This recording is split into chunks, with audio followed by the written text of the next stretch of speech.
My husband died suddenly and his delusional best friend is trying to hijack his memorial, told lies about our marriage, and is trying to make herself the widow instead of me. Posted by you/angry widow? I'll try to make this brief. My 28F husband, Jonah, 36M, passed away unexpectedly a month ago from a stroke.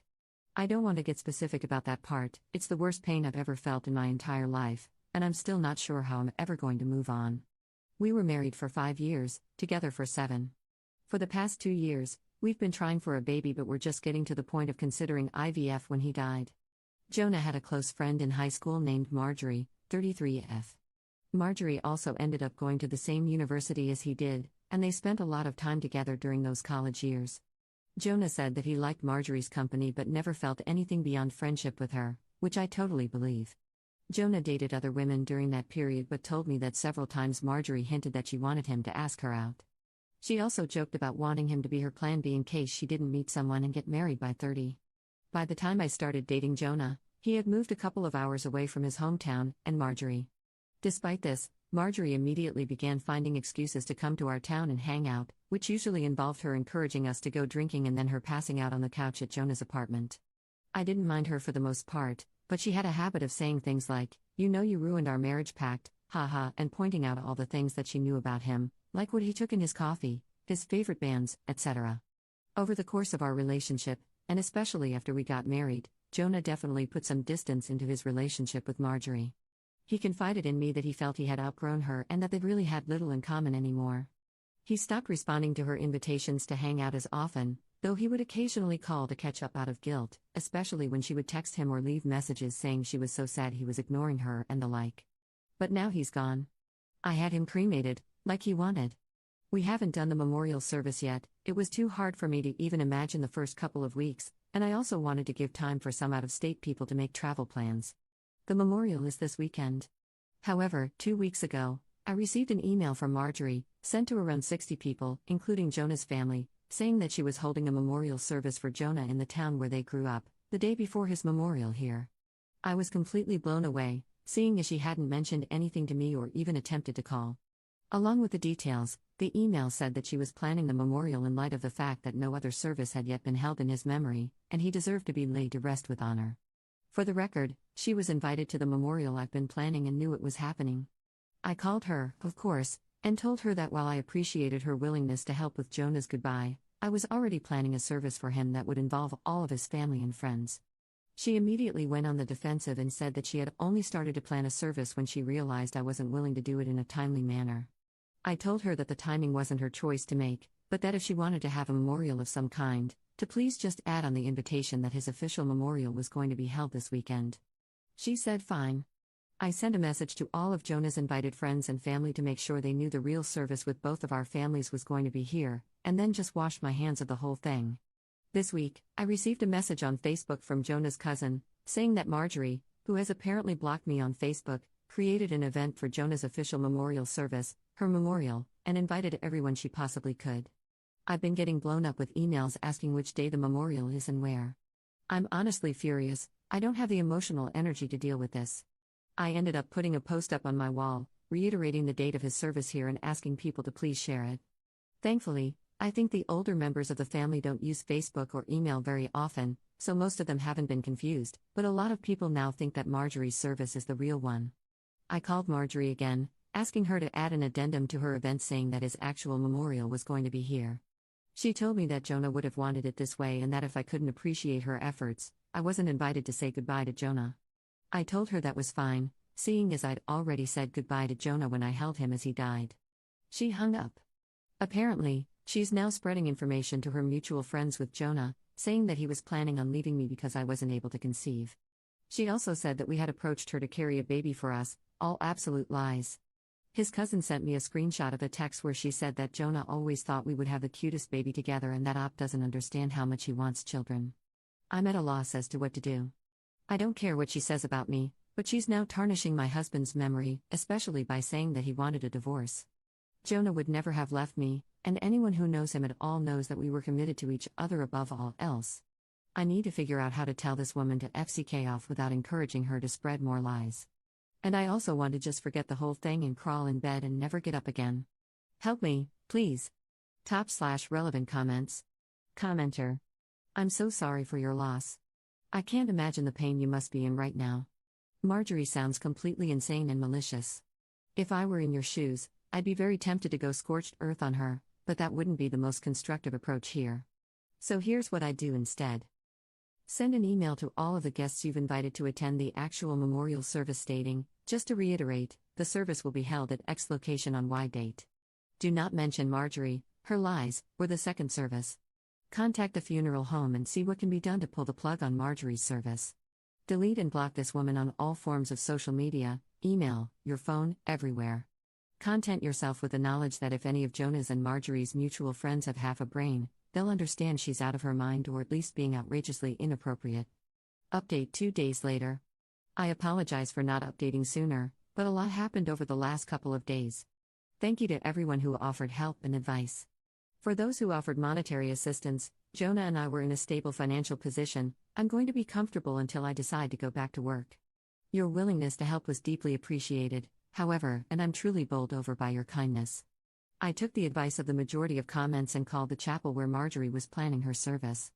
I spoke with the pastor, who immediately told me that he had been trying to get in touch with me regarding the service. Apparently both Jonah and Marjorie had grown up in that church. I am not religious, and neither was Jonah as an adult. My voicemail has been flooded, so it's definitely plausible that I overlooked his call. He immediately expressed how sorry he was to hear of Jonah's loss and said he had received my contact info from Jonah's great aunt, who still attends there.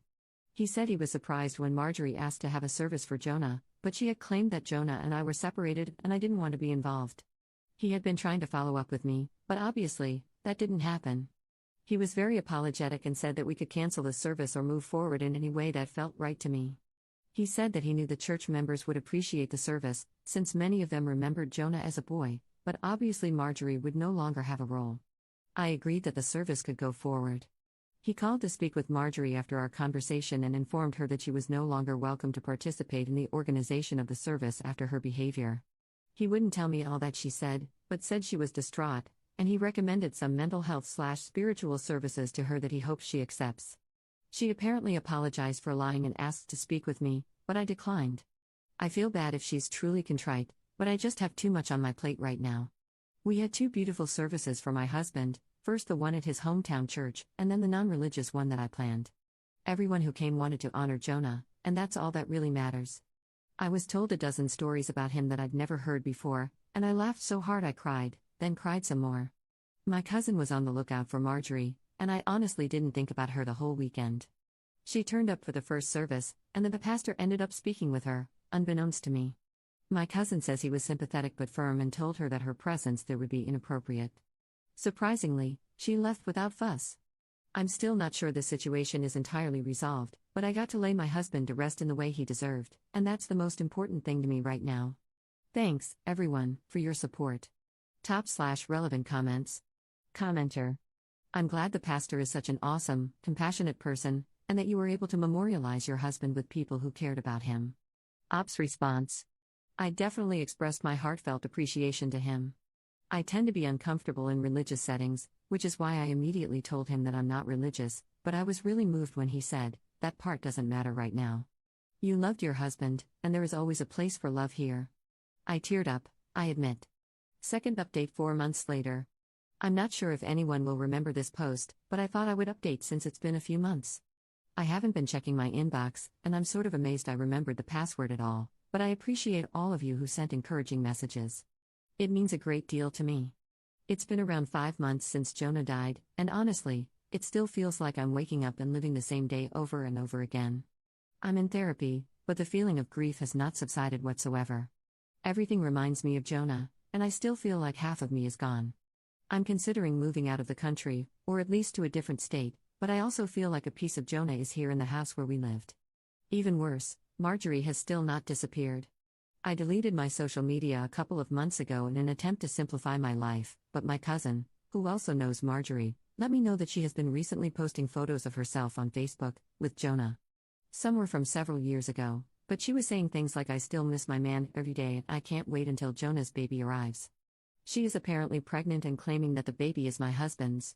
She has also photoshopped his face onto several photos, some on another shirtless male posing semi-suggestively with her. The photoshopping is pretty good, but it's obviously not my husband's body. People have been saying things like, "Congratulations, we know you'll be a great mother to Jonah's child." Nobody I knew, thankfully. It honestly made me feel sick, and I went and laid in bed pretty much all day. I hate that she is getting to me like this, but I can't stand the thought that she's claiming my husband was unfaithful to me, and that people are believing it. One bright note is Marjorie's brother, who also knew Jonah. On one of her recent posts, he commented, "WTF Marjorie? I spoke to Jonah like 2 weeks before he died and he said he was trying for a baby with Op. You guys were just friends. This is effed up and you know it."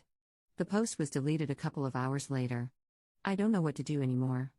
I don't have the energy to battle with this woman, but I'm infuriated and hurt by this blatantly disrespectful pack of lies that she's spreading. My cousin called her and asked that she remove the photos, but she apparently said that Op can go to hell. She just doesn't want to accept that Jonah wanted a baby with me more, and she couldn't give him one. I'm lost. What can I do about this? It seems like all I can do is sit and watch this crazy woman try to convince Jonah's friends and family that he never loved me. Top/relevant comments. Commenter. This is what you should remember when her delusions get to you. Even her own family knows she is crazy. What you and your husband had together doesn't need to be photoshopped and lied about on Facebook. It was real. Every single time that fool has to Photoshop a picture in order to fabricate intimate memories, she is reminded that you are the one who actually got to experience them. You won, and there's not a day that goes by where Marjorie forgets that. Third update 2 weeks later. A lot has happened since my last update. Hopefully, this will be the end of the story. Marjorie's brother became very concerned after speaking to me and apparently questioned Marjorie extensively about her behavior. She continued to claim that she was pregnant with Jonah's baby and that they had had a lengthy affair, but the details didn't add up. The brother knew Jonah pretty well and was generally aware of his work schedule, etc. She said they were meeting at a hotel at lunchtime 3 days a week, but he knew that Jonah came home for lunch with me every day. Stuff like that. He went home late that night to sleep on it. After he went home, Marjorie came over to see me at 3 a.m. She started screaming at me to come outside, saying that I had ruined her relationship with Jonah and how happy they were before me, etc. I called the police and her brother, who both arrived around the same time. She pushed the police officer who tried to ask her what was going on and was immediately arrested. I felt bad for her brother, but he just apologized to me repeatedly. Marjorie yelled expletives and tried to demand special treatment because the police were apparently hurting her baby by keeping her in the car. I gave a statement, and they left. Not exactly sure what happened after, but her brother says she is now under psychiatric evaluation, and is apparently struggling with a mental disorder that he wouldn't name. She has apparently not taken her meds in 2 years. I didn't ask for details, but it seems she is going to get some help. I'm not pressing any sort of charges. Her brother also linked me to his post on social media, where he made it very clear that Marjorie has been having some difficulties, and absolutely none of what she said about Jonah is true. I'm glad this seems to be over, but I've decided I need a fresh start no matter what. I'm looking for a job out of state, and I'll be doing my best to leave my life with Jonah behind. Thank you all for your help and encouragement. Top/relevant comments. Commenter. This is the best update possible. She was a few months shy of stealing a baby from someone's shopping cart. Her delusion had to be shattered, and this was the only way. I hope her being ill actually helps you cope with all of the disturbance she's brought to your life. On a personal note, I lost my partner too. So, naturally, I deeply sympathize with your pain. A lot of people would say that moving doesn't help, and to an extent, that's true. But I get you. I can't set foot in the town we lived in, which is really sad for many reasons. But it is what it is. Moving away from the memories isn't a bad idea. It is hard to heal when you are constantly driving past places that evoke memories. So, good for you on deciding to move. I wish you well with all of this.